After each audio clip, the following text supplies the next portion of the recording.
it's not one that I thought when I decided to run for mayor of Port Coquitlam that would be something that I would become engaged with.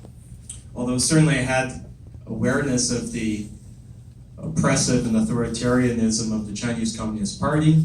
I learned that firsthand from my best friend since kindergarten, whose family is from Hong Kong, and heard stories from his family about some of the things that they had to deal with and what motivated them to come to Canada. So it was a bit of a shock for me to find myself as a lonely voice amongst municipal politicians in standing up for something that I thought was pretty straightforward. I want to just acknowledge a gentleman who's here, a city councillor from White Rock, Anthony Manning. Anthony, if you can stand up. Anthony stood with me.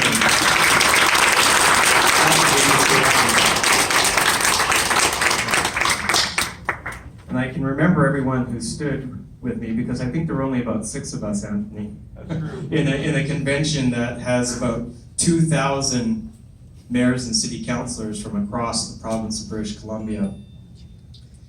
So as I said, it was quite a shock to find out that during the UBCM convention there was going to be a reception that was hosted and sponsored by the Chinese consulate in Vancouver, and to find out as we went through kind of the drama that unfolded in the months leading up to it that not only was the Chinese consulate sponsoring and hosting that reception, by the way, the only foreign government to be able to do such a thing at the UBCM convention, but they were also paying the UBCM as a sponsor of the UBCM's convention. Now, all of us who are elected as city councillors and as mayors take an oath. And when I took that oath, it meant something to me. It meant that I would serve the people of Port Coquitlam to the best of my abilities. And I could not get my head wrapped around how people who are elected by us to serve us thought it was appropriate at a time when 2 of our fellow citizens were being held and continue to be held hostage. The 2 Michaels. That it would be appropriate to go and be wined and dined and take the free drinks and hospitality of the hostage takers.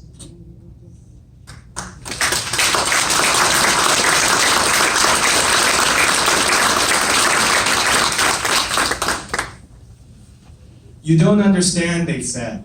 It's not that simple. It's complicated. I think about it this way. The 2 Michaels could have just as easily been one of your family members. How would you react? How would you respond? Would you be able to compartmentalize that? Oh, that's different. That doesn't have anything to do with this. It's the same attitude that was echoed by many of the politicians in the film. Oh, it's not our business.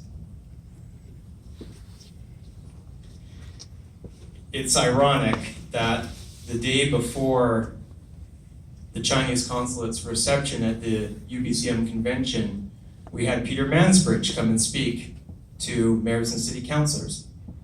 And he talked about how he had recently traveled across the country and heard stories of Canadians. And many of those stories involved the telling of the history of our country and how at times when the world was being threatened by totalitarianism and authoritarianism and fascism, that Canadians did think it was their business to stand up And the irony of the next day to have elected officials march across the street to be wined and dined by the most brutal, oppressive, authoritarian, totalitarian government that our world knows right now is just staggering. If the government of China had their way, those elected officials wouldn't exist. There wouldn't be an office for them to get elected to. And yet they saw nothing wrong with going and getting their freebies. There is a happy ending to this story, and I think that there's an important lesson to be learned here. And it's the same lesson that we learned in the film. Those politicians in the film, and the politicians at the UBCM, who finally, in the end, decided that last year would be the last year of that embarrassing, immoral affair,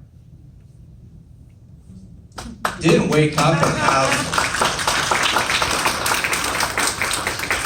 I'm sorry to say this, but they didn't wake up and have a crisis of conscience. They didn't wake up late at night, go and look themselves in the mirror and think, oh my God, I've had this wrong the whole time.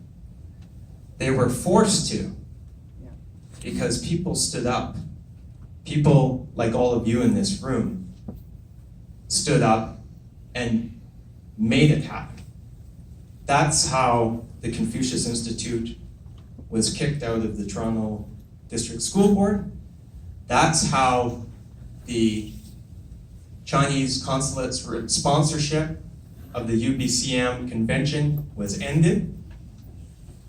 And that's how we in this country are going to resist and turn away the corrosive and growing influence of the Chinese Communist Party in Canada. It will come from this room. It will come from regular Canadian citizens. It will not come from the political establishment and class in this country. They've been bought off by them.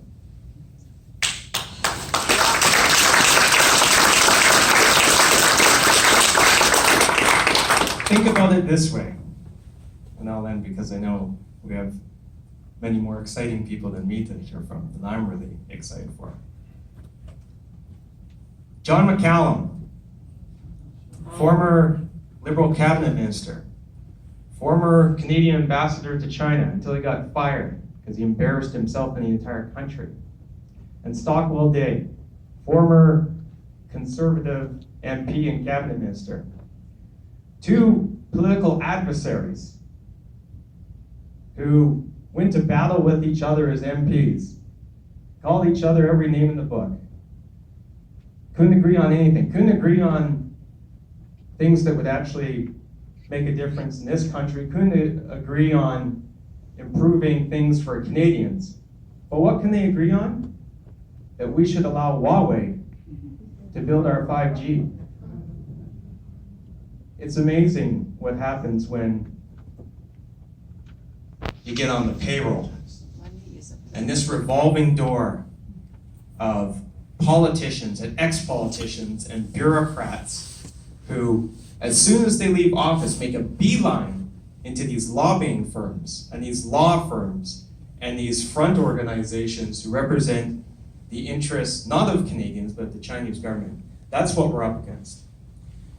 But I have confidence that if we stick together and we make this an important issue and a nonpartisan issue, this isn't about Liberal, Conservative, NDP, this is about Canadians. This is about Canada. Because you know what? All of the parties have failed on this. Every single one of them. So, I'm so pleased to be here amongst friends. I, despite it all, feel optimistic about our future because I do think people are waking up.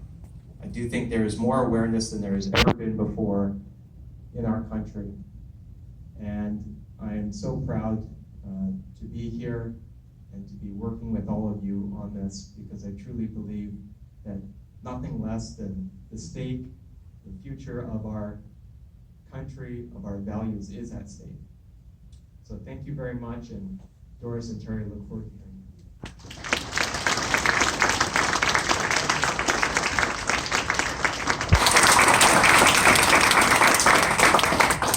Thank you so much.